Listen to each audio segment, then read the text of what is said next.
وَلَقَدْ يَسَّرْنَا الْقُرْآنَ لِلذِّكْرِ فَهَلْ مِن مُّدَّكِرٍ الحمد لله رب العالمين والصلاة والسلام على أشرف الأنبياء والمرسلين أما بعد فأعوذ بالله من الشيطان الرجيم من همزه ونفخه ونفثه بسم الله الرحمن الرحيم رب اشرح لي صدري ويسر لي أمري واحلل عقدة من لساني يفقه قولي اللهم انفعنا بما علمتنا وعلمنا ما ينفعنا وزدنا علما فبشر عباد الذين يستمعون القول فيتبعون أحسنه أولئك الذين هداهم الله وأولئك هم أولو الألباب. وَلَقَدْ آتَيْنَا لُقْمَانَ الْحِكْمَةَ أَنِ اشْكُرْ لِلَّهِ وَمَنْ يَشْكُرْ فَإِنَّمَا يَشْكُرُ لِنَفْسِهِ وَمَنْ كَفَرَ فَإِنَّ اللَّهَ غَنِيٌّ حَمِيدٌ. وَإِذْ قَالَ لُقْمَانُ لِابْنِهِ وَهُوَ يَعِظُهُ يَا بُنَيَّ لَا تُشْرِكْ بِاللَّهِ إِنَّ الشِّرْكَ لَظُلْمٌ عَظِيمٌ. وَلَقَدْ آتَيْنَا لُقْمَانَ الْحِكْمَةَ أَنِ اشْكُرْ لِلَّهِ وَمَنْ يَشْكُرْ فَإِنَّمَا يَشْكُرُ لِنَفْسِهِ وَمَنْ كَفَرَ فَإِنَّ اللَّهَ غَنِيٌّ حَمِيدٌ. وَلَقَدْ آتَيْنَا لُقْمَانَ الْحِكْمَةَ اور البتہ تحقیق آتینا ہم نے دی لقمان کو علیہ السلام الحکمت حکمت دانائی. ہم نے لقمان علیہ السلام کو حکمت اور دانائی بخشی. وہ حکمت اور دانائی کیا تھی؟ آیت نمبر 12. وہ حکمت اور دانائی یہ تھی ان اشکر للہ، یہ کہ شکر ادا کرو اللہ کا. حضرت لقمان علیہ السلام اللہ کے بڑے نیک برگزیدہ بندے تھے، ایک نیک شخص تھے اور بڑے ہی حکیم اور دانا شخص تھے. کیا یہ نبی تھے؟ بعض علماء کا خیال یہ ہے کہ یہ نبی تھے. زیادہ علماء اسی بات کے قائل ہیں کہ یہ ایک نیک اور دانا شخص تھے، بڑے عقل مند شخص تھے. جی واللہ عالم، کوئی صراحت موجود نہیں ہے. تو اللہ رب العالمین ان کی تعریف کر رہے ہیں، تو پھر ان کی حکمت اور ان کی دانائی جو ہے وہ کتنے عظیم لیول کی ہوگی. کہا جاتا ہے کہ کسی نے سیدنا لقمان علیہ السلام سے پوچھا کہ جو آپ کے اندر حکمت اور دانائی آئی ہے اس کی وجہ کیا ہے؟ تو انہوں نے جواب دیا کہ یہ امانت اور سچائی کی وجہ سے اور لغو سے بچنے اور خاموشی کی وجہ سے. 4 چیزیں ذکر کی، یعنی 4 چیزیں جو ہیں وہ انسان کو بہت زیادہ دانا اور بہت زیادہ عقل مند بنا دیتی ہیں. اور 4 چیزیں کیا ہیں؟ ایک سچائی اور امانت. تمام انبیاء کرام علیہم السلام جب اللہ نے انہیں مبعوث فرمایا تو وہ اپنی قوم کے اندر اس سے پہلے ہی امانت دار اور صادق کے طور پہ مشہور تھے. الصادق الامین. نبی کریم صلی اللہ علیہ وسلم جب انہیں مبعوث فرمایا گیا تو اس سے پہلے ہی اپنے قوم میں ان کے 2 لقب الصادق الامین مشہور تھے. تو ایک تو سچائی اور ایک امانت، اس کی وجہ سے. اور پھر خاموشی کی وجہ سے، زیادہ باتیں نہ کرنا. زیادہ جب انسان باتیں کرتا ہے اور وہ پھر فضول باتیں ہوں، اللہ واللہ کی باتیں ہوں، تو یہ چیزیں انسان کو بے وقوفی کی طرف اور دنیا داری کی طرف مائل کر دیتی ہیں. انسان کو غور کرنے کا، گہرائی میں جانے کا موقع کم ملتا ہے. اور لغو چیزوں سے بچنا، بیہودہ چیز سے بچنا، لغو چیز سے بچنا. جس طرح اللہ تعالیٰ قرآن کریم میں نیک لوگوں کی، مومنوں کی صفات بیان کرتے ہیں، والذین هم عن اللغو معرضون، مومن وہ ہیں جو لغو سے اور فضول بات سے اعراض کرتے ہیں۔ اور ایک اور جگہ پر عباد الرحمن کی صفت بیان کی، وَإِذَا مَرُّوا بِاللَّغْوِ مَرُّوا كِرَامًا، جب وہ لغو سے فضول کام سے گزرتے ہیں تو پہلو بچا کر، پہلو تہی کر کے متوجہ ہوئے بغیر دامن بچا کر نکل جاتے ہیں۔ تو یہ حضرت لقمان کے بارے میں یہ بات مشہور ہے کہ انہوں نے جواب دیا ان 4 چیزوں کی وجہ سے: امانت داری، سچائی، خاموشی اور لغو اور بیہودہ چیزوں سے بچنا، فضول چیزوں سے بچنا۔ یہ بھی بات مشہور ہے، تفسیر ابن کثیر میں امام صاحب نے ذکر کیا ہے حضرت لقمان کے حوالے سے کہ یہ در حقیقت غلام تھے۔ تو ایک دفعہ ان کو ان کے آقا نے کہا کہ جاؤ یہ جانور لے جاؤ، اس جانور کو ذبح کرو، اور جو اس جانور کا بہترین حصہ ہے، بہترین عضو ہے، وہ پکا کے لے آؤ، وہ بنا کے لے آؤ، یا وہ بہترین عضو لے آؤ۔ اس جانور کا بہترین عضو کیا ہے؟ تو وہ گئے اور وہ جا کر اس کی زبان اور اس کا دل لے آئے، اور وہ کہنے لگے کہ یہ بہترین عضو ہیں۔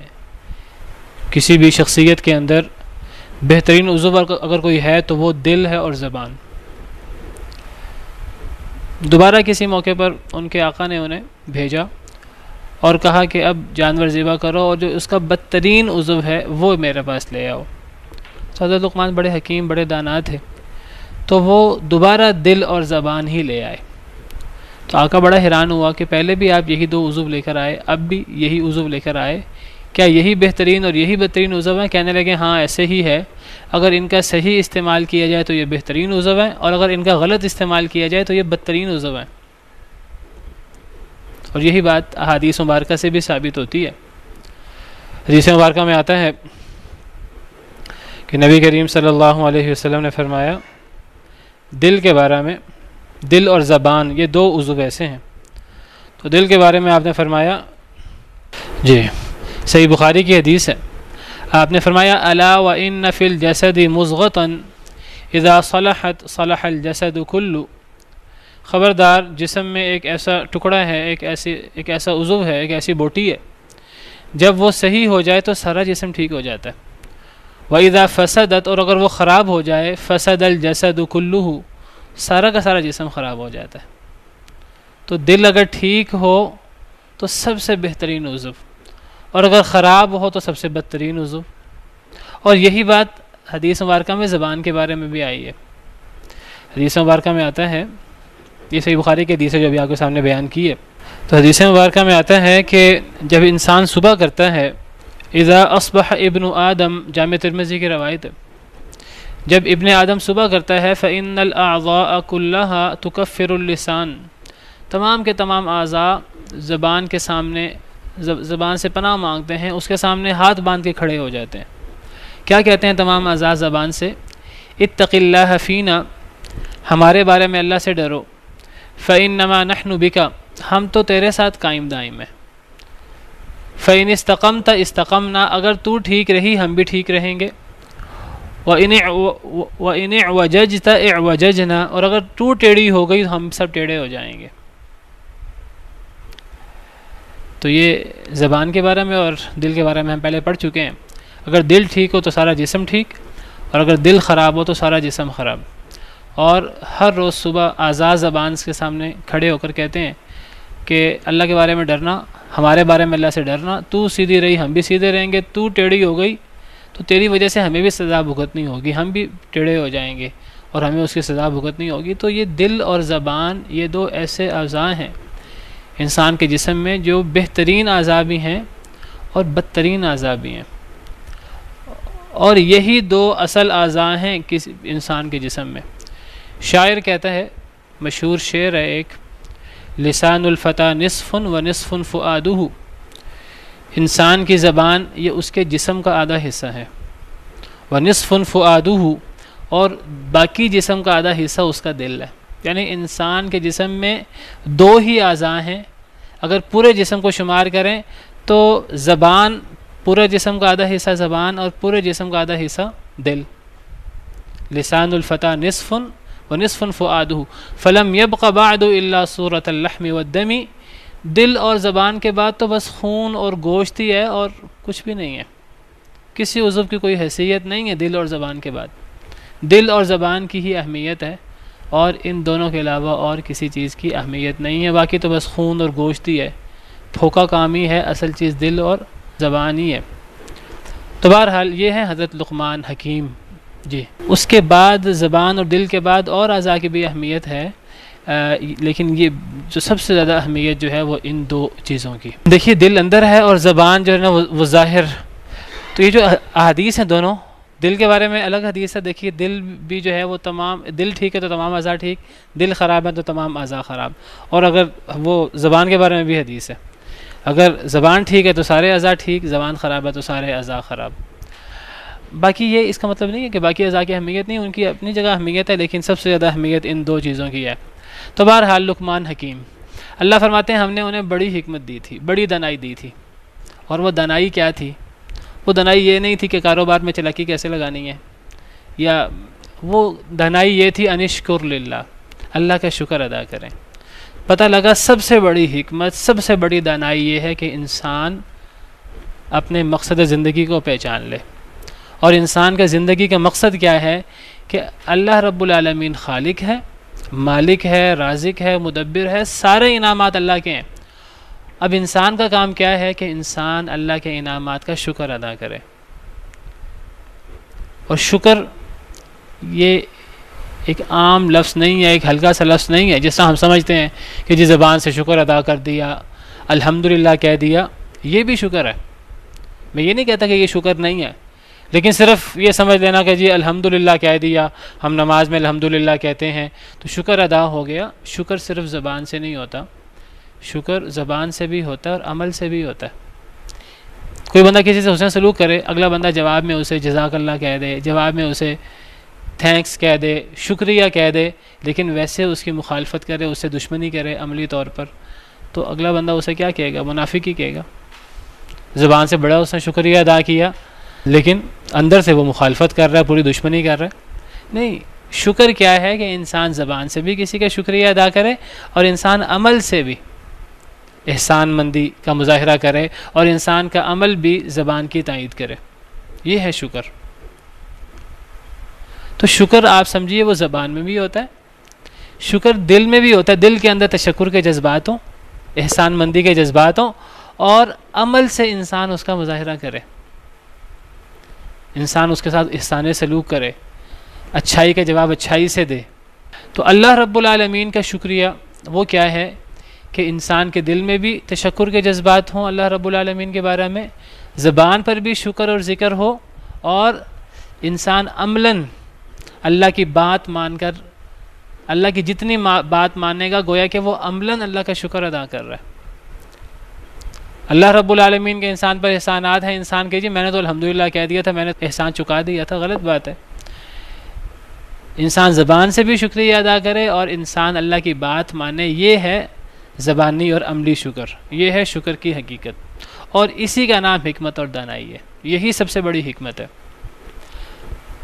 ہم نے لقمان علیہ السلام کو دانائی دی تھی، حکمت دی تھی، پتہ لگا لقمان حکیم تھے، اس میں کوئی دو رائے نہیں ہے، اللہ رب العالمین فرما رہے ہیں۔ اور ان کی حکمت اور دانائی کیا تھی؟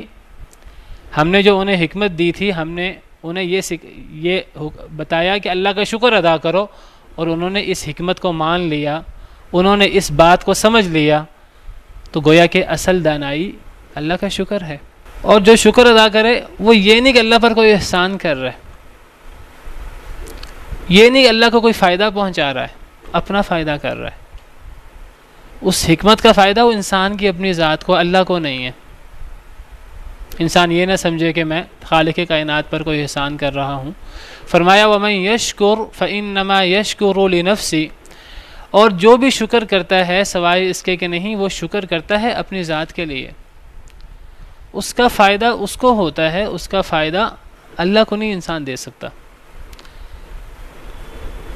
اگر سارے کے سارے انسان اللہ کا شکر ادا کریں تو اللہ کی بادشاہت میں اتنا بھی اضافہ نہیں ہوتا، صحیح حدیث مبارکہ کے مطابق جتنا سمندر میں سوئی ڈالیں اور سوئی کے ساتھ پانی لگتا ہے، اللہ کی بادشاہت میں اتنا بھی فرق نہیں پڑتا۔ اور اگر پورے کے پورے انسان حضرت آدم سے لے کر قیامت تک آنے والے صرف انسان نہیں، انسان بھی، جن بھی، دیگر تمام مخلوقات بھی، اگر وہ اللہ کے ناشکرے بن جائیں، وہ شیطان کی طرح ہو جائیں، بدترین دل والے کسی شخص کی طرح ہو جائیں، اگر وہ اللہ کی ناشکری کریں، اللہ کی مخالفت کریں، اور جتنا انہوں نے مخالفت کرنی ہے کر لیں، اللہ کو اتنا بھی نقصان نہیں پہنچتا جتنا سمندر کے اندر سوئی ڈالیں تو اس سوئی کے ساتھ پانی لگتا ہے، اللہ کو اتنا بھی نقصان نہیں پہنچتا۔ صحیح حدیث مبارکہ کا یہ مفہوم آپ کے سامنے بیان کیا ہے، حدیث واضح ہے آپ کے سامنے، کئی دفعہ وہ حدیث پڑھی ہے ہم نے۔ سب سے بڑی دانائی یہ ہے کہ انسان اللہ کا شکر ادا کرے،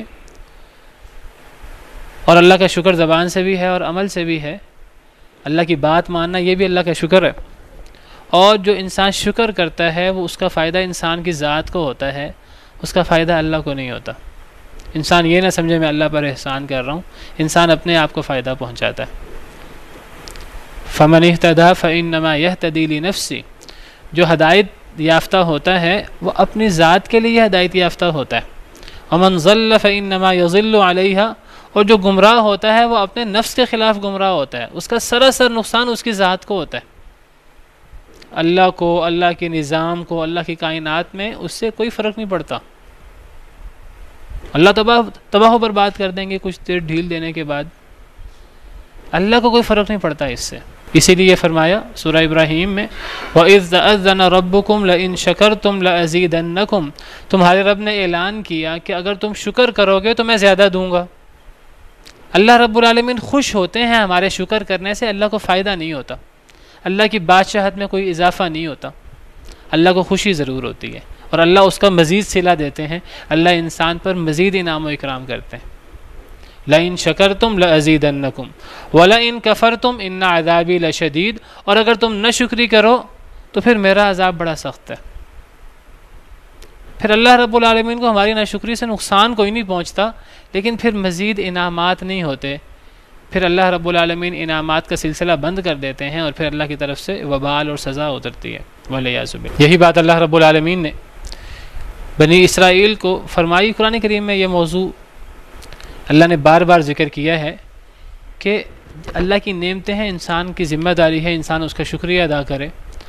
اللہ تعالیٰ فرماتے ہیں سورہ بقرہ میں سل بنی اسرائیل کم آتیناہم من آیت بینہ، سورہ بقرہ آیت نمبر 211، کہ اے نبی علیہ السلام سوال کیجئے بنی اسرائیل سے ہم نے انہیں کتنی روشن نشانیاں دیں، ہم نے انہیں کتنی واضح آیات دیں۔ اللہ کی آیات آنا بہت بڑا احسان ہے اللہ کا، اللہ کی طرف سے وحی آنا، اس سے بڑی نعمت کیا ہو سکتی ہے؟ اللہ تعالیٰ ہمیں ہدایت کا رستہ سجھا دیں، سیدھی راہ بتا دیں، یہ بھی بہت بڑا انعام ہے۔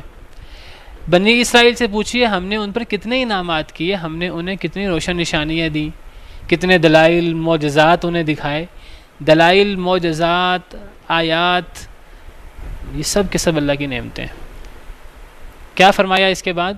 وَمَن يُبَدِّلْ نِعْمَةَ اللَّهِ مِن بَعْدِ مَا جَاءَتْهُ، جو بدل دے اللہ کی نعمت کو اس کے بعد کہ وہ اس کے پاس آئے۔ پتہ لگا جو پیچھے اللہ نے دیا تھا بنی اسرائیل کو، یہ اللہ کی نعمت تھی، معجزات ہوں یا وہ آیتیں ہوں، وحی ہو، یہ سب کی سب چیزیں اللہ کی نعمت ہیں۔ تو بنی اسرائیل سے پوچھئے ہم نے انہیں کتنی نعمتیں دی تھیں، اور اب جو اس نعمت کو بدل دے۔ نعمت کو بدلنا کیا ہے؟ نعمت کو اگر نہ بدلا جائے تو اس کا جواب شکر ہے، اور اگر اس کے جواب میں نہ شکری کی جائے گویا کہ نعمت کو بدل دیا گیا ہے۔ جو نعمت کو بدل دے یعنی جو نہ شکری کرے، اور معجزات آنے کے بعد اس کا شکر کیا ہے؟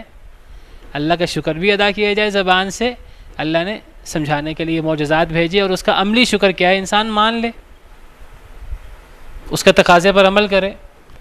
وہی آیات اللہ کا نعمت ہیں، شکر ہم زبان سے بھی ادا کریں، اے اللہ آپ نے قرآن جیسی نعمت دی، آپ کا شکریہ۔ اور عمل کیا ہے؟ عملی شکر کیا ہے؟ انسان قرآن پہ عمل کرے، قرآن کو مانے سب سے پہلے، اللہ کی کتاب ہے، پھر اس کے احکامات پر عمل کرے۔ اور جو نہ شکری کرے، نہ شکری کیا ہے؟ انسان زبان سے بھی شکریہ نہ ادا کرے اللہ کا، اور انسان عملاً بھی اس کو نہ مانے، ایمان نہ لائے۔ جو بدل دے اللہ کی نعمت کو اس کے بعد کہ وہ اس کے پاس آ جائے، فَإِنَّ اللَّهَ شَدِيدُ الْعِقَابِ، پھر اللہ کا عذاب بڑا سخت ہوتا ہے۔ اللہ نے بنی اسرائیل کو بڑی ایک افضل قوم بنایا تھا، اپنے زمانے کی بہترین قوم بنایا تھا، لیکن جب اس نے اللہ کی نعمت کا شکریہ ادا نہیں کیا، اللہ کی نعمت کو بدل دیا، اللہ نے بدترین قوم بنا دیا۔ اللہ نے فرمایا یا بنی اسرائیل اذکروا نعمتی التی انعمت علیکم وانی فضلتکم علی العالمین، اے بنی اسرائیل میری نعمت کو یاد کرو جو میں نے تم پر کی اور میں نے تمہیں تمام جہانوں پر فضیلت دی۔ اور جب ان بنی اسرائیل نے اللہ کے ان انعامات کا شکریہ ادا نہیں کیا تو پھر اللہ نے فرمایا ضربت علیہم الذلۃ والمسکنۃ وباؤوا بغضب من اللہ، ضربت علیہم الذلۃ اینما ثقفوا، ان پر ذلت طاری کر دی گئی جہاں بھی وہ پائے جائیں سوائے اللہ کی رسی کے، لوگوں کی رسی کے۔ وباؤوا بغضب من اللہ، ان پر اللہ کا غضب ہوا۔ وضربت علیہم المسکنہ، اور ان کے اوپر مسکنت اور فقیری بھی طاری کر دی گئی۔ ایک اور جگہ اللہ فرماتے ہیں سورہ ابراہیم آیت نمبر 28، الم تر الی الذین بدلوا نعمت اللہ کفرا، اے نبی علیہ الصلوۃ والسلام کیا آپ نے نہیں دیکھا ان لوگوں کی طرف جنہوں نے بدل دیا اللہ کی نعمت کو کفر سے۔ کفر سے مراد یہاں ناشکری ہے، ناشکری اور انکار۔ کیا آپ نے ان لوگوں کی طرف نہیں دیکھا جنہوں نے اللہ کی نعمت کو کفر اور ناشکری سے بدل دیا؟ اللہ کی نعمت سے کیا مراد ہے؟ اس نعمت سے مراد وحی بھی ہو سکتی ہے، رسول کا آنا بھی ہو سکتا ہے، دلائل و براہین بھی ہو سکتے ہیں، اور دیگر انعامات بھی۔ اے نبی آپ نے ان کافروں کی طرف نہیں دیکھا کہ اللہ نے ان پر بڑے انعامات کیے تھے، انہوں نے ان انعامات کو بدل دیا۔ بدلنے سے کیا مراد ہے؟ ناشکری کی۔ تو کیا ہوا؟ انہوں نے اللہ کی نعمت کو ناشکری سے بدل دیا۔ وَأَحَلُّوا قَوْمَهُمْ دَارَ الْبَوَارِ، اور لے آئے اپنی قوم کو ہلاکت کے گھر میں، اپنی قوم کے لیے ہلاکت کا گھر تیار کر لیا۔ وہ ہلاکت کا گھر کیا ہے؟ جہنم۔ جہنم یصلونہا، جہنم میں وہ داخل ہوں گے۔ وبئس القرار، بہت ہی برا ٹھکانہ ہے۔ پتہ لگا جو اللہ کی نعمت کو ناشکری سے بدلے، پتہ لگا اللہ کی نعمت کو بدلنے سے مراد ناشکری ہے، کفر ہے۔ کفر اور ناشکری یہ ہے اللہ کی نعمت کو بدلنا، اللہ کی بات نہ ماننا۔ تو شکر سے مراد یہ جو سورہ لقمان میں ہم پڑھ رہے ہیں، یہاں یہ سمجھنا وہ زبان سے شکر ادا کر دیا کافی ہے، نہیں، اس سے مراد عملاً ایمان لانا، اللہ کی باتیں ماننا، اللہ کے احکامات پر عمل کرنا، اللہ کے رسولوں کو ماننا، اللہ کے رسولوں کی باتیں ماننا، وحی کو ماننا، یہ سب کی سب چیزیں شکر میں شامل ہیں، اور یہ سب سے بڑی دانائی ہے۔ یہی مطلب ہے وَلَقَدْ آتَيْنَا لُقْمَانَ الْحِكْمَةَ، اور یہ سب سے بڑی حکمت ہے۔ ہم نے لقمان علیہ السلام کو حکمت اور دانائی دی تھی، یہ کہ اللہ کا شکر ادا کرو، زبان سے بھی اور عمل سے بھی۔ وَمَن يَشْكُرْ، جو شکر کرے گا، فَإِنَّمَا يَشْكُرُ لِنَفْسِهِ، اپنی ذات کے لیے شکر کرے گا، اپنی ذات کو فائدہ ہوگا، اپنے لیے جنت، دنیا میں بھی فائدہ ہوگا، جنت بھی ملے گی۔ ومن کفر، اور جو نہ شکری کرے گا، کفر کرے گا، فإن اللہ غنی حمید، اللہ کا کوئی نقصان نہیں پہنچے گا۔ بس بے شک اللہ تعالیٰ بے نیاز ہیں، تعریف کیے گئے ہیں، اللہ کو انسان کی حمد کی بھی ضرورت نہیں ہے۔ اللہ کی تعریف کرنے والے بہت ہیں، اللہ تعریف کیے گئے ہیں اور اللہ بے نیاز ہے۔ تمام مخلوق اللہ کی محتاج ہے، اللہ کسی کا محتاج نہیں ہے۔ یا ایھا الناس انتم الفقراء الی اللہ واللہ هو الغنی الحمید۔ سارے کے سارے لوگ، چاہے وہ اس میں عام لوگ ہوں، چاہے ولی ہوں، صحابہ ہوں، نبی ہوں، فرشتے ہوں، جتنی اللہ کی مخلوق ہے وہ اللہ کی محتاج ہے، لیکن اللہ محتاج نہیں ہے کسی کے۔ تو یہ ہے حکمت، دانائی، اللہ کا شکر۔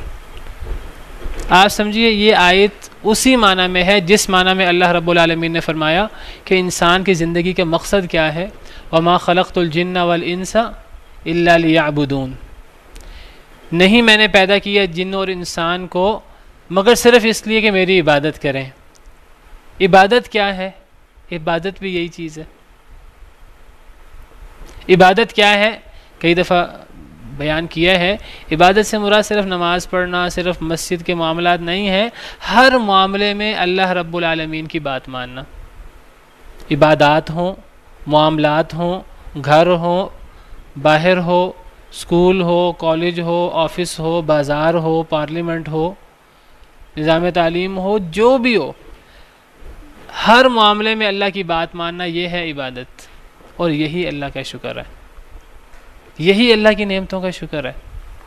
اسی کا نام عبادت ہے، اسی کا نام شکر ہے، اور یہ سب سے بڑی دانائی ہے۔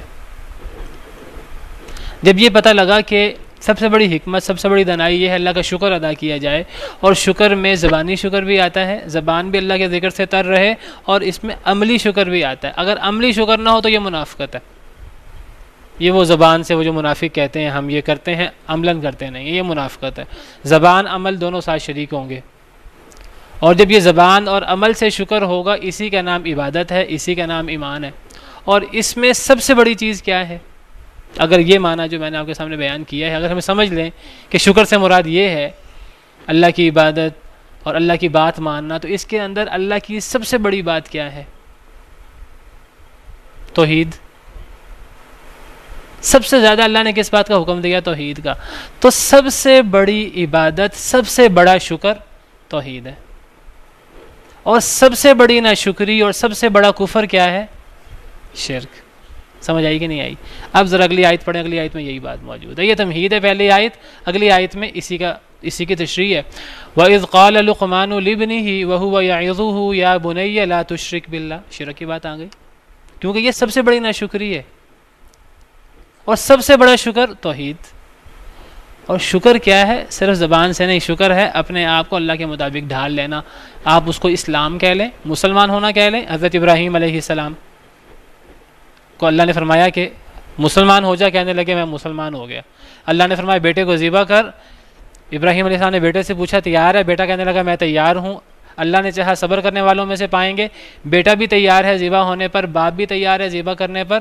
اللہ فرماتے ہیں فلما اسلما، جب دونوں مطیع ہو گئے، وتلہ للجبین، اور باپ نے بیٹے کو پیشانی کے بل لٹا دیا، ونادیناہ ان یا ابراہیم، ہم نے آواز لگائی اے ابراہیم، قد صدقت الرؤیا، آپ نے خواب سچ کر دکھایا۔ باپ بیٹے نے خواب سچ کر دکھایا۔ اللہ نے کیا اس کو کہا ہے؟ اللہ نے فرمایا جب دونوں مطیع ہو گئے، جب دونوں مسلمان ہو گئے، فلما اسلما، اسی کا نام اسلام ہے، اسی کا نام عبادت ہے، اسی کا نام شکر ہے، اور یہی ہماری زندگی کا مقصد ہے۔ اور اس کے اندر سب سے بڑی چیز کیا ہے؟ جو انبیاء کرام علیہم السلام کی دعوت کا خلاصہ ہے، جس سے انبیاء کرام علیہم السلام نے اپنی دعوت کی ابتدا کی، جس پر اپنی دعوت کی انتہا کی، جو ان کی دعوت کا مرکز و محور ہے۔ سب سے بڑا شکر، سب سے بڑا اسلام، سب سے بڑی عبادت توحید، اور سب سے بڑی ناشکری، سب سے بڑی اللہ کی ناراضگی وہ شرک۔ اور جب کہا لقمان علیہ السلام نے اپنے بیٹے سے، وہ لقمان جو حکیم تھے، اللہ نے پہلے گارنٹی دے دی، ان کو ہم نے حکمت دے رکھی تھی، اور وہ حکمت کیا تھی؟ اللہ کی بات ماننی ہے، جو اللہ نے کہا وہ ماننا ہے، زبان سے بھی شکر کرنا ہے، عمل اللہ کے حکم کے مطابق ہوگا۔ تو حضرت لقمان علیہ السلام نے جو اس کا عملی مظاہرہ کیا خود بھی، اور جو اپنے بچوں کو سکھائی بات، اپنے بیٹے کو جو نصیحت کی، اور جب کہا لقمان علیہ السلام نے اپنے بیٹے سے وَهُوَ يَعِظُهُ، اس حال میں کہ وہ انہیں نصیحت کر رہے تھے، واعظ کر رہے تھے، یا بنیہ، اے میرے پیارے بیٹے، لا تشرک باللہ، اللہ کے ساتھ شریک نہ بنانا، کیونکہ یہ سب سے بڑی ناشکری ہے، یہ سب سے بڑی بے وقوفی ہے۔ جب شکر سب سے بڑی حکمت ہے، اور شکر یہ عبادت ہے، یہ اسلام ہے، اور شکر سب سے بڑا شکر توحید ہے، تو پتہ لگا سب سے بڑی ناشکری شرک ہے، سب سے بڑی بے وقوفی ہے۔ اے میرے پیارے بیٹے، اللہ کے ساتھ کسی کو شریک نہ ٹھہرانا۔ پتہ لگا کہ انسان کے ذمے یہ ہے کہ انسان اللہ کا شکر ادا کرے، یہی سب سے بڑی حکمت ہے، یہی سب سے بڑی دانائی ہے، اور سب سے بڑا شکر توحید ہے۔ اور توحید انسان کو پہلے اس پہ خود عمل پیرا ہونا چاہیے، اور پھر اپنے بچوں کو اس کی تربیت دینی چاہیے۔ سب سے بڑی تربیت جو ہمیں بچے کو دینی ہے، اپنی اولاد کو دینی ہے، جو ہمارا فرض ہے اپنی اولاد کے لیے، وہ توحید کی بات سکھانا، اس شرک سے ان کو روکنا۔ ہم سمجھتے ہیں کہ ہمارا سب سے بڑا فرض جو ہے وہ اپنے بچوں کے بارے میں یہ ہم ان کے منہ میں لقمہ دیں۔ بھئی ہم اپنے منہ میں خود لقمہ نہیں دے سکتے، بچوں کے منہ میں کیا لقمہ دینا ہے؟ ہماری رزق کی ذمہ داری اللہ نے اٹھائی ہے، بچوں کو ہم نے کیا کھانا کھلانا ہے۔ میں یہ نہیں کہتا کہ ہم پر بچوں کی ذمہ داری نہیں ہے، بچوں کی ذمہ داری ہے ہم پر، وہ ایک ضرورت ہے دنیا میں رہنے کے لیے، لیکن وہ زندگی کا مقصد نہیں ہے۔ وہ تو دنیا میں جب تک رہنا ہے کھائیں پئیں گے تو رہیں گے، اور اس کی ذمہ داری بھی اللہ نے اٹھا لی ہے. ہم تو اپنے کھانے کا انتظام نہیں کر سکتے، کجا یہ کہ بچوں کا انتظام کریں. ہماری پوری زندگی اپنے اور اپنے بچوں کے کھانے میں گزر جاتی ہے، کھانے کا انتظام کرنے میں. حالانکہ ہمارا جو اصل فرض ہے اپنے بارے میں بھی اور اپنی اولاد کے بارے میں بھی، سب سے بڑا شکر توحید، ہم خود بھی اس پر عمل پیرا ہوں اور سب سے زیادہ بچوں کی تربیت کریں تو توحید کے معاملے میں. پہلی آیت میں اللہ نے حضرت لقمان کی تعریف کی ہے، اور اگلی آیت میں جب اللہ نے حضرت لقمان کا عمل بیان کیا ہے تو پہلا عمل یہ انہوں نے بچوں کو پہلی جو تربیت کی وہ توحید کی. تو سب سے پہلے جو ہمیں بچوں کی تربیت کرنی ہے بچپن سے، جس فطرت پہ بچے موجود ہیں اسی فطرت کو ان کے سامنے نمایاں کرنا، اسی فطرت کو ان کے سامنے کھول کر رکھ دینا اور ان کو یہ بات سمجھانا، یہ ہمارا سب سے بڑا فرض ہے. سب سے بہترین تربیت ہے جو ایک باپ اپنے بچے کی کرتا ہے. حضرت لقمان علیہ السلام نے یہی تربیت اپنے بچے کی اور اسے یہ بات سکھائی کہ اے میرے پیارے بیٹے، اللہ کے ساتھ کسی کو شریک نہ ٹھہرانا.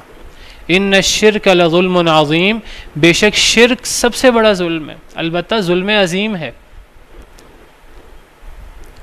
ان الشرک لظلم عظیم، یہ حضرت لقمان کی بات ہے بعض مفسرین کے مطابق، اور بعض مفسرین کے مطابق حضرت لقمان کی بات یہاں ختم ہو گئی ہے یا بنی لا تشرک باللہ پہ. یہ اللہ رب العالمین کی تائید ہے حضرت لقمان کی. حضرت لقمان نے جو اپنے بیٹے کو نصیحت کی تو اللہ تعالیٰ نے حضرت لقمان کی تائید کی کہ کتنی پیاری نصیحت کی ہے بیٹے کو، اور تائید کرتے ہوئے فرمایا کہ ہاں بالکل ٹھیک کہا، شرک تو سب سے بڑا ظلم ہے، شرک تو بالکل نہیں ہونا چاہیے. تو دونوں رائے موجود ہیں. بعض مفسرین کے مطابق حضرت لقمان کا ہی قول ہے.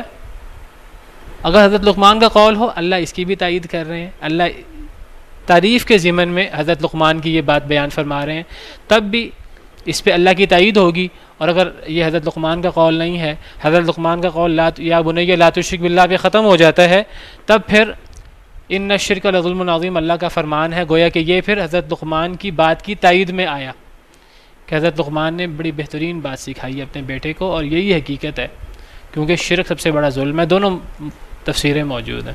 تو بچوں کی تربیت اور بچوں کی تربیت میں ان کو دین سکھانا، اور سب سے پہلے ان کو توحید سکھانا بھی، سمجھانا بھی، اور ان کے لیے راتوں کو اٹھ کر دعائیں بھی کرنا. حضرت ابراہیم علیہ السلام بھی اسی فکر میں گھلے جا رہے تھے. حضرت ابراہیم علیہ السلام جو توحید کے امام تھے، جن کو اللہ نے لقب ہی حنیف کا دے دیا، یک طرفہ، پکے موحد، ولم یکن من المشرکین. قرآن میں جہاں بھی حضرت ابراہیم کا ذکر آتا ہے ساتھ یہ آتا ہے مشرک نہیں تھے.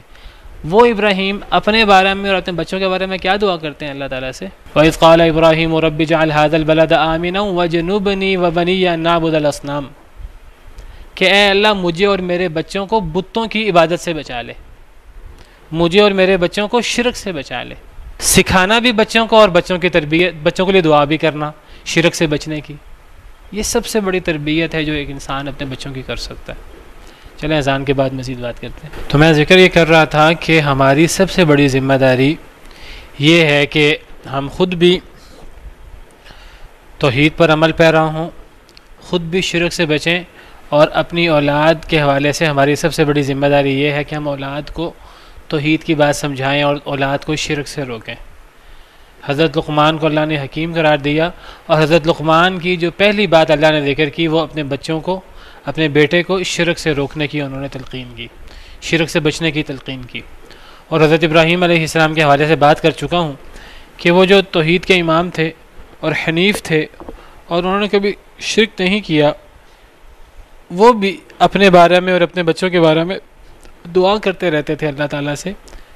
یعنی گویا کہ تربیت بھی کرنی ہے ہمیں اور ہمیں دعا بھی کرنی ہے اللہ تعالیٰ سے. ضروری نہیں کہ ہم تربیت کریں اور بچے ہماری بات مان لیں، ممکن ہے نہ مانیں، ہمیں دعا بھی کرنی ہے اللہ تعالیٰ سے. اپنے لیے بھی، اپنے اوپر اعتماد نہیں کرنا، دعا بھی کرنی ہے اپنے لیے بھی، اپنی اولاد کے بارے میں. پھر آپ دیکھیے کہ حضرت ابراہیم علیہ السلام جب اللہ کے پاس جانے لگے، جب فوت ہونے لگے، انہیں جو سب سے بڑی فکر تھی، ہمیں فکر ہوتی ہے کہ ہمارے بچوں کو ہمارے بعد کیا ملے گا، بچے نیک ہیں کہ نہیں، ہمیں کوئی فکر نہیں ہوتی، ہمارے بعد بچے بھوکے نہ مر جائیں، یہ نہ ہو جائے، وہ نہ ہو جائے. حضرت ابراہیم علیہ السلام کو دنیاوی فکر نہیں تھی. حضرت ابراہیم علیہ السلام کو اسی کی فکر تھی کہ میرے بعد میری زندگی میں اپنے بچوں کو تربیت کرتا رہا، برا بھلا سکھاتا رہا، کہیں ایسا نہ ہو کہ میرے بعد بہک جائیں۔ تو سب سے بڑی فکر کیا تھی مرتے وقت؟ اللہ نے سورہ بقرہ میں ذکر کیا ہے حضرت ابراہیم کے حوالے سے کہ اللہ نے حضرت ابراہیم سے کہا اے ابراہیم مسلمان ہو جا، کہنے لگے اے اللہ میں رب العالمین کے لیے مسلمان ہو گیا۔ پھر اللہ فرماتے ہیں وَوَصَّى بِهَا إِبْرَاهِيمُ بَنِيهِ وَيَعْقُوبُ، وصیت کی اسی بات کی، اسی اسلام کی، اسی توحید کی، اسی اللہ کے سامنے جھکنے کی وصیت کی حضرت ابراہیم نے اپنے بیٹوں کو اور یعقوب نے بھی۔ وصیت کہتے ہیں موت کے وقت جو نصیحت کی جاتی ہے بچوں کو، یہی بات حضرت ابراہیم نے بھی اور حضرت یعقوب علیہ السلام نے دونوں نے اپنے بچوں کو مرتے وقت بھی وصیت کی کہ اپنی زندگی میں ہم سے جو ہو سکا ہم آپ کی تربیت کرتے رہے، دعائیں کرتے رہے، آپ کو سکھاتے رہے۔ اب یہ ہے کہ یہ نہ ہو کہ ہمارے فوت ہونے کے بعد آپ بہک جائیں۔ ان کو وصیت بھی اسی بات کی کہ اے میرے بچوں، میرے مرنے کے بعد جب تک تمہیں موت نہیں آتی تب تک تم نے اسی چیز پر قائم دائم رہنا ہے۔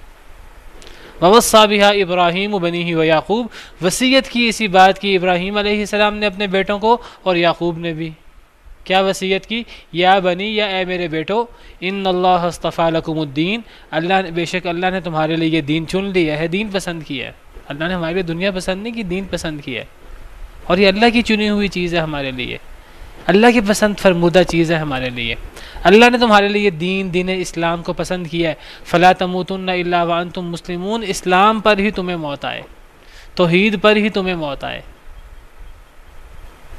اور یہی بات حضرت ابراہیم نے بھی حضرت یعقوب نے بھی کی، اور حضرت یعقوب کے بارے میں مزید فرمایا کہ کیا تم حاضر تھے جب یعقوب کو موت حاضر ہوئی؟ کیا تم موجود تھے جب حضرت یعقوب کو موت آئی، جب انہوں نے اپنے بیٹوں سے کہا کہ میرے بعد کس کی عبادت کرو گے؟ زندگی میں تربیت کرتے رہے اولاد کی، مرتے وقت کہنے لگے میرے بعد کس کی عبادت کرو گے؟ بیٹے کہنے لگے نعبد الہک و الہ آبائک، آپ کے معبود کی عبادت کریں گے، اللہ کی، اور آپ کے آباء و اجداد، حضرت یعقوب کی بات ہو رہی ہے، ہم آپ کے معبود کی عبادت کریں گے اور آپ کے باپ دادا کے معبود کی، حضرت ابراہیم، حضرت اسماعیل، حضرت اسحاق، آپ کے معبود جو اللہ ہے، ہم انہی کی عبادت کریں گے، ہم شرک نہیں کریں گے۔ وَنَحْنُ لَهُ مُسْلِمُونَ، ہم اسی اللہ کے فرما بردار ہوں گے۔ یہ ہے فکر جو ایک باپ کو اپنے بچوں کے بارے میں ہونی چاہیے، جو ایک باپ کو اپنے بچوں کی تربیت کرنی ہے۔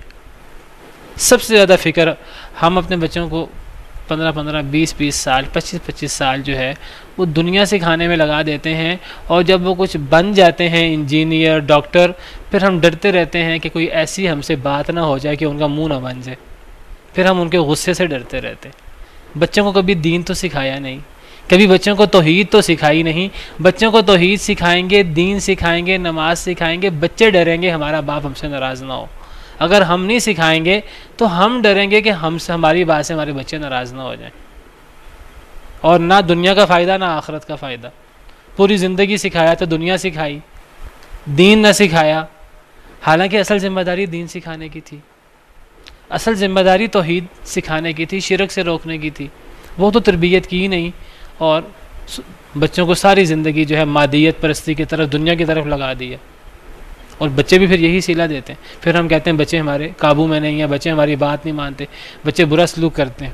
نبی کریم صلی اللہ علیہ وسلم کو اللہ نے جو وصیت فرمائی، اللہ نے قرآن کریم میں اس کا بھی ذکر کیا ہے۔ اللہ فرماتے ہیں نبی کریم صلی اللہ علیہ وسلم کو سورہ طٰہٰ آیت نمبر 132، وَأْمُرْ أَهْلَكَ بِالصَّلَاةِ وَاصْطَبِرْ عَلَيْهَا، نبی کریم صلی اللہ علیہ وسلم کو خطاب ہے کہ اے اللہ کے نبی علیہ الصلاۃ والسلام، حکم دیجیے اپنے گھر والوں کو نماز کا، وَاصْطَبِرْ عَلَيْهَا، خود بھی اس کی پابندی کریں، خود بھی اس پہ ڈٹ جائیں، اپنے گھر والوں کو، اپنے بچوں کو نماز سکھائیں۔ حضرت ابراہیم، حضرت لقمان کے قصے میں توحید کی بات ہو رہی ہے، یہاں توحید کے بعد دیگر احکامات کی بات ہو رہی ہے۔ اپنے بچوں کو نماز سکھائیں، گھر والوں کو، بچوں کو نہیں، گھر والوں کو بھی، بیوی بچوں سب کو، اور خود بھی ڈٹ جائیں۔ لا نسألک رزقا، ہم آپ سے رزق نہیں مانگتے۔ کیا مطلب ہم آپ سے رزق نہیں مانگتے؟ مراد یہ ہے کہ ہم آپ سے یہ نہیں مانگتے کہ اپنے بچوں کو رزق دو، یہ اصل ذمہ داری نہیں ہے آپ کی۔ ہم کہتے ہیں اصل ذمہ داری ہے بچوں کو کھانا کھلانا، اللہ فرماتے ہیں ہم تم سے یہ سوال نہیں کرتے۔ نحن نرزقک، تمہیں بھی ہم رزق دیتے ہیں، تمہارا رزق بھی ہمارے مرہون منت ہے تو تمہارے بچوں کا رزق بھی ہمارے اوپر ہی ہے. تمہاری ذمہ داری ہے بچوں کو توحید سکھاؤ, بچوں کو نماز سکھاؤ. والعاقبۃ للتقوی, انجام تو تقوی کا ہی ہے. دنیا اور آخرت میں جو آخر کار فائدہ پہنچے گا تقوی کو پہنچے گا, جنہوں نے بچوں کی اچھی تربیت کی ہوگی. حضرت اسماعیل علیہ السلام کے حوالے سے فرمایا سورہ مریم آیت نمبر 54 میں, وَاذْكُرْ فِي الْكِتَابِ اسماعیل, کتاب میں اسماعیل کا ذکر کیجئے, انہو کان صادق الوعد, بے شک وہ وعدے کے سچے تھے, وکان رسول النبی, رسول بھی تھے نبی بھی تھے, بڑے برگزیدہ, جو اپنے آپ کو ذبح ہونا قبول کر لیں اور بڑے جو ہیں وہ اللہ کے برگزیدہ اور اللہ کے فرما بردار. تو اللہ ان کی تعریف کر رہے ہیں کہ ان کی خصوصیات کیا تھی, مختصر ذکر ہے, بہت ساری صفات تھیں جو بڑی صفات تھیں.